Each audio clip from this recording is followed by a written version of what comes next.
کچھ آج کی خبروں پہ بھی تجزیہ ہو جائے، اخباری خبریں بھی اور ٹی وی مذاکرات بھی۔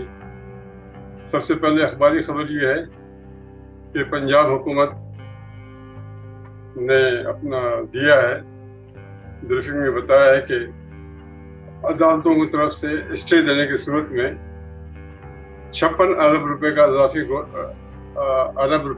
اضافی بوجھ حکومت کو اٹھانا پڑ گیا ہے۔ وہ اس طرح کہ مل مالکان، سٹے باز اور برکروں کے گٹھ جوڑ سے وہ جا کے حکم امتناعی لے لیتے ہیں حکومتی اقدامات کے خلاف، اور اس میں 23 مئی 2023 اور 1 اگست 2023 کو جو 2 اسٹے آرڈر دیے گئے، اس کی وجہ سے اتنا بھاری بھرکم نقصان ہوا کہ 100 روپے والی چینی 180 روپے پہنچ گئی۔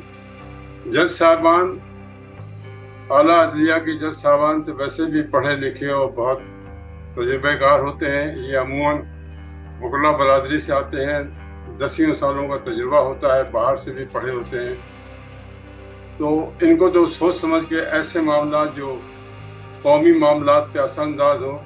پنجاب 62% پورے پاکستان کا ہے، اگر وہاں پہ چینی مہنگی ہوتی ہے تو کیسے سمجھا جائے گا کہ باقی صوبوں میں نہیں ہوگا اور پورے پاکستان میں نہیں ہوگا۔ خود پنجاب کے عوام اس سے شدید متاثر ہوں گے، بڑی آبادی تو وہی انہی کی ہے۔ تو وہ کہتے ہیں اسٹے آرڈر سوچ سمجھ کے دینا چاہیے، لیکن یہ ایک گٹھ جوڑ ہے، ایک مافیا کا، اور گٹھ جوڑ سے 2-3 مہینے میں 56 ارب روپے ادھر سے ادھر کر دیے جاتے ہیں۔ تو ایسے معاملات جس کو عدلیہ کو خود سوچنا چاہیے کہ ٹاپ پرائرٹی ہے جس میں قومی نقصان ہوتا ہو، جس سے پاکستان آج اس حالت میں پہنچ چکا ہے کہ اس کے پاس صفر انکم نہیں ہے، خرچہ بہت ہے۔ تو اس صورت میں جو عمال ہیں، جو عہدیدار ہیں حکومت کے، چاہے وہ جوڈیشری میں ہوں، چاہے وہ انتظامیہ میں ہوں، چاہے وہ سیکورٹی میں ہوں، ان سب کو چاہیے کہ یہ اس طرح کی چیزوں پر نظر رکھیں۔ جیسے کارٹیل بنا لیتے ہیں تو ان پہ نظر رکھی جائے، ان کے حکم امتناعی کیوں دیے جاتے ہیں۔ اس سلسلے میں عبوری حکومت نے، صوبائی حکومت نے مطالبہ کیا ہے کہ وہ جا کے عدالتوں سے کہیں گے کہ اسٹے آرڈر خارج کریں، ورنہ یہ مزید 180 روپے سے چینی اوپر چڑھ جائے گی اور یہ مزید بوجھ بڑھ جائے گا، جس کی وجہ سے حکومت کے لیے مشکل ہوگا کہ وہ عوام کو جواب دے، عوام کے لیے آسانی پیدا کر سکے۔ لہٰذا وہ کہتے ہیں کہ سٹے بازوں، مل مالکان اور جو مافیا ہے، ذخیرہ اندوز، ان سب کو گرفتار 3 MPO کے تحت کیا جائے، نظر بند کر دیا جائے، تاکہ یہ نظر بند رکھے جائیں، یہ اقدامات بھی کیے جائیں۔ لیکن اول ضروری ہے کہ عدالتوں سے ریکویسٹ کی جائے کہ اسٹے نہ دیں ایسے قومی معاملات میں جس کے اثرات مہنگائی پہ پڑتے ہوں۔ خاص طور پہ مجھے اچھا یاد ہے اپنی جوانی کا تجربہ کہ جب میں بہاولپور میں میری ملازمت تھی تو معلوم ہوا کہ جب ہم ریکوری کر رہے تھے محکمہ مال کے لوگوں سے لگان وغیرہ، تو معلوم ہوا کہ 3 اضلاع میں آپ لگان نہیں واپس کر سکتے۔ بہت ساری زمینوں پہ، بڑی زمینیں جہاں نواب صاحب کی زمینیں تھیں، بھاول نگر، بھاولپور اور ضلع رحیم خان، یہ پرانی بھاولپور ریاست تھی، اس میں نواب صاحب کے بہت بڑی زمینیں تھیں۔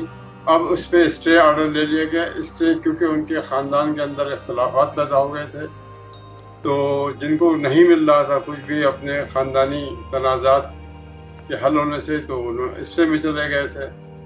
تو اس کی وجہ سے کیا ہو گیا تھا کہ نہ حکومت کو لگان کی رقم مل رہی تھی اور نہ ہی نواب صاحب کے لواحقین کو بٹائی کے پیسے مل رہے تھے، اور زمیندار اور جو کسان جو تھے اپنا مزے سے اپنی دولت میں اضافہ کر رہے تھے، اور کسان پھر بھی بنے ہوئے تھے۔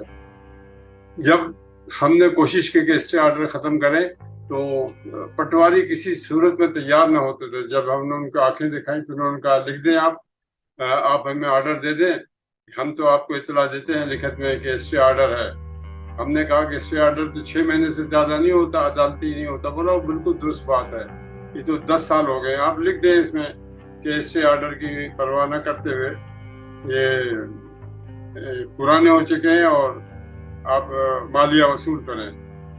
لیکن جناب اس کو کون لکھتا ہے، کون پھر وکیل کرتا ہے؟ کیونکہ ریونیو افسر کو تو کوئی وکیل بھی تو نہیں ملتا ہے کہ جا کے اعلیٰ عدالتوں میں جا کے توہین عدالت کے کیس بھگتا ہے.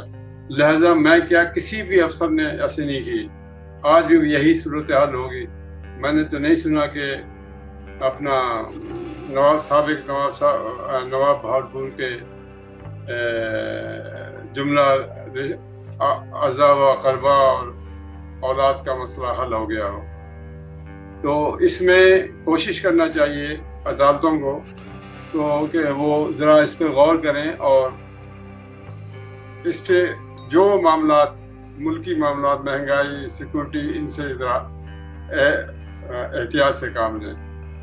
اسی طرح ایک مذاکرے میں عطا طاہری صاحب نے کہا کہ ٹھیک ہے آئینی ترمیم جو ہوئی ہے نیب کی، تو وہ کہتے ہیں کہ خدا کرے جسٹس عطا بندیال آئینی ترمیم کو کل عدم قرار دے دیں تاکہ یہ مختلف کیسز جو جسٹس جاوید اقبال کو بلیک میل کر کے عمران خان نے ختم کرائے تھے، billion tree, tsunami, Malam Jabba, helicopter, foreign funding tax, 190 million pound fraud اور توشہ خانہ کیسوں میں پھر اتنی جان آ جائے گی کہ دوبارہ یہ 5 سال کے 10 سال تک ان کی ضمانت نہ ہو سکے گی. ایک اور توشہ خانہ کا کیس کا سلسلہ آیا ہے کہ کرتارپور راہداری کھلنے پہ سکھوں نے مجموعی طور پہ ان کی بندک کمیٹی نے 2-2.5 کلو کا گڑوی یا لوٹا سونے کا پیش کیا، توشہ خانہ میں رکھا گیا. پھر اسی وزن کا 2-2.5 کلو کا وزن کا پنڈی میں پیتل کا گڑوی لوٹا تلاش کیا گیا، اس پہ سونے کا پانی لگایا گیا، اس کو توشہ خانہ میں رکھ دیا گیا. یہ بعد میں پتہ پڑا توشہ خانہ کا کیس بنانے والوں نے جب چالان عدالت میں پیش ہو گیا تھا، کیس چل پڑا تھا، تو اس فراڈ کی بھی کہانی پڑی. اب چوری چاہے 1 روپے کی ہو یا 1 ارب روپے کی ہو، کیس تو ایک ہی بنتا ہے اور کیس بن چکا تھا. لہذا یہ گڑوی کا معاملہ رہ گیا. تو عطا طاہری جو سابق وزیر قانون وہ کہتے ہیں ٹھیک ہے اسے تو کیس کو شروع کر دیا جائے، جبکہ وہ دعویٰ کرتے ہیں کہ شہباز شریف اور نواز شریف تو میرٹ پہ رہا ہوئے ہیں، ان کے اوپر تو کیس ہی نواز شریف پہ پاناما کیس بن نہیں سکا تھا. ثاقب نثار اور کھوسا کی زور لگانے کے باوجود، عظمت سعید کے زور لگانے کے باوجود، تو بیٹے سے تنخواہ نہ لینے پہ اقامہ پہ ان کو سزا سنائی گئی. نہ صرف سزا سنائی گئی بلکہ تا حیات ان کو نااہل قرار دے دیا گیا. ان ججوں نے یہ کام کیا جو خود سیاسی بنیادوں پہ بھرتی ہوتے ہیں. یہ کسی آرمی کی طرح یا CSS والوں کی طرح کمپٹیشن سے نہیں آتے، بلکہ یہ اپنے بار کونسل اور اکثر صورتوں میں بار کونسل کے بغیر سیاسی پارٹیاں ان کو جب اقتدار میں آتی ہیں تو ان کو اعلیٰ عدالتوں کے جج مقرر کرتی ہیں.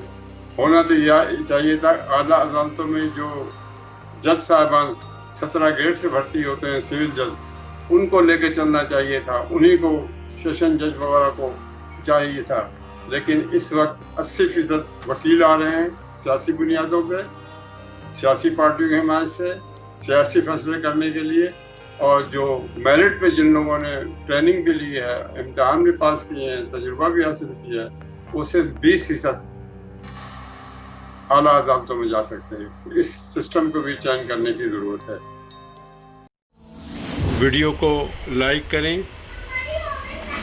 سبسکرائب کریں، کمنٹ کریں اور شیئر کریں. شکریہ.